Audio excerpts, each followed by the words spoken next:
Vira e mexe, a legislação brasileira sofre alterações e isso muda a forma como a gente encara certas situações dentro do balcão ou ali no cotidiano da farmácia. Vou comentar uma das alterações recentes que aconteceram dentro da legislação brasileira e que é bastante sensível à forma como a gente interpreta certas situações. Ok, gente? Logo depois da vinhetinha.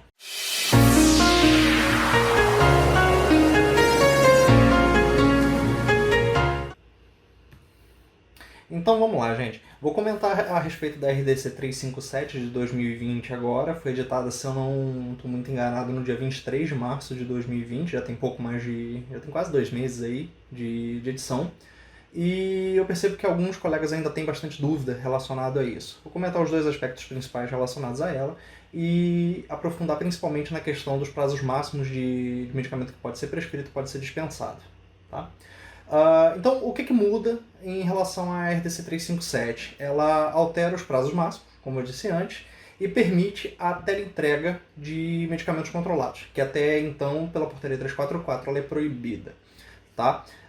Essa RDC ela tem uma validade de 6 meses ou enquanto durar o estado de calamidade devido ao vírus. E uma situação bastante importante é que ela não altera a validade dos receituários nem das notificações de receita.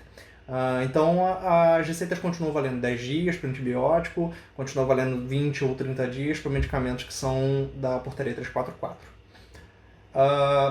E a quantidade que pode ser prescrita. Esse pode estar marcado por uma questão simples. Quem prescreve é médico. Médico, dentista ou médico veterinário. São profissionais legalmente habilitados. Então a gente tem que seguir o que eles decidiram dessa questão da prescrição. Então não adianta você interpretar de que veio uma caixa e eu vou botar para o prazo máximo. Não. Tá? Ele tem a possibilidade de estender esse prazo dentro da prescrição que ele pode fazer. Essa é a grande questão. Tá? Então, para a notificação de receita A, por exemplo, que, como eu disse, a validade é de 30 dias, no que a portaria 344 diz que você poderia ter no máximo 30 dias de tratamento máximo ou 5 ampolas, ele amplia para 90 dias ou 18 ampolas. Tá? Todas as formas que são injetáveis, eles colocaram com limite de 18 ampolas. E os prazos para outras formas não injetáveis, eles basicamente triplicaram o tempo. Tá?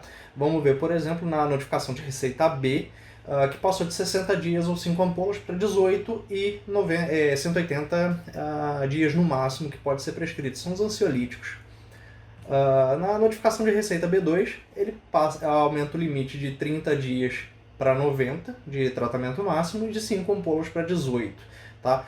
Aqui são os medicamentos para emagrecer, sendo que existe uma exceção à regra muito forte, que é a sibutramina, que ela já permitia, a portaria 344 já permitia 60 dias de máximo, então ele passa a ser possível para 180 dias. Por esses dias atrás, uma colega farmacêutica recebeu uma receita com 180 comprimidos, exatamente um por dia, na dose de 15 mg, e ela me perguntou com dúvida se poderia dispensar. Pela legislação pode. Então o médico preferiu colocar essa quantidade máxima, então ela não teria problema de dispensar os 180 comprimidos. No Getinoide de uso sistêmico, de 30 dias passa para 90 e 5 ampolas passa para 18. Aqui é um ponto que merece um certo cuidado, porque retinoide ele é teratogênico, então é bastante importante comentar com o teu cliente ou com o teu paciente de que redobre os cuidados com esse tempo estendido a não engravidar, principalmente nessa época de quarentena, que pressupõe-se que vai haver um certo aumento do número de natalidade. Perfeito?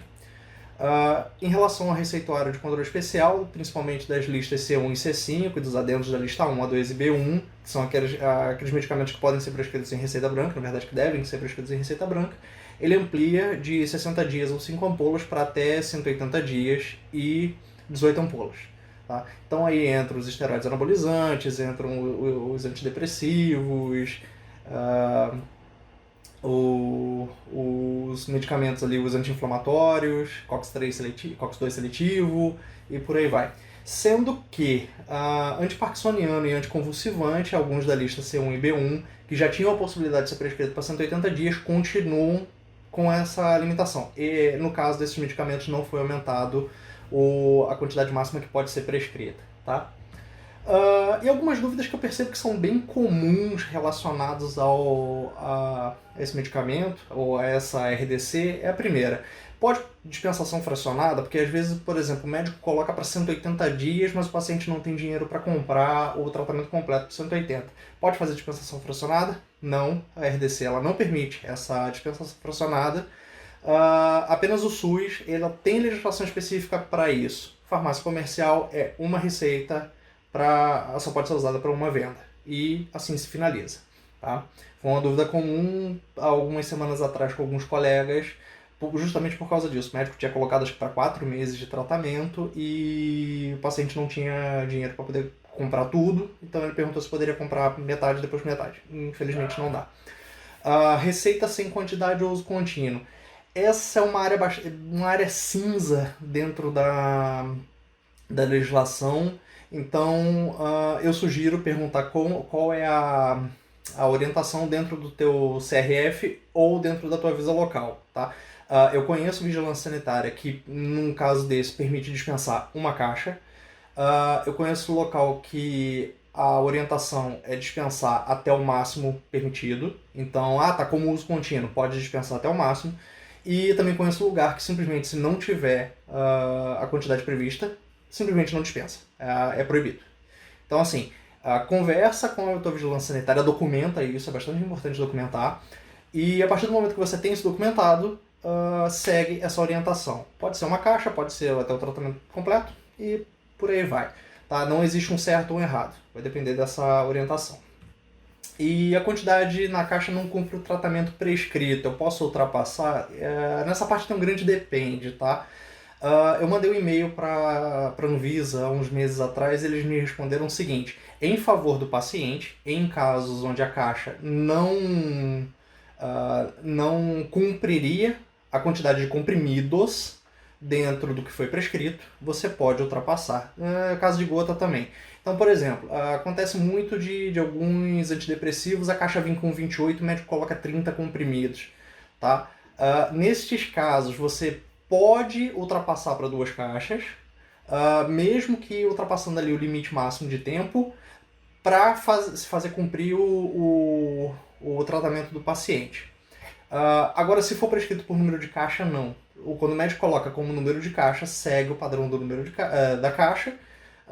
E aí é um problema, porque tem caixa, dependendo do medicamento, tem caixa com 20, tem caixa com 30, tem caixa com 28, tem caixa com 50, tem caixa com 80.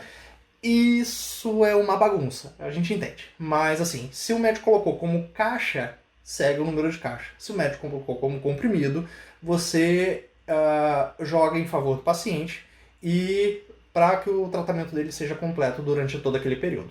Perfeito? Gente, muito obrigado. Esse vídeo tá dando um pouquinho de trabalho para ser feito. Eu tô organizando a casa, tá? Quem puder se inscrever, os vídeos ainda não são monetizados, não sei também se eu vou conseguir monetizar. Então, assim, na verdade, quem puder se inscrever é mais para ajudar o canal a crescer e trazendo novos assuntos que eu possa comentar durante o tempo. Perfeito? Muito obrigado e até a próxima.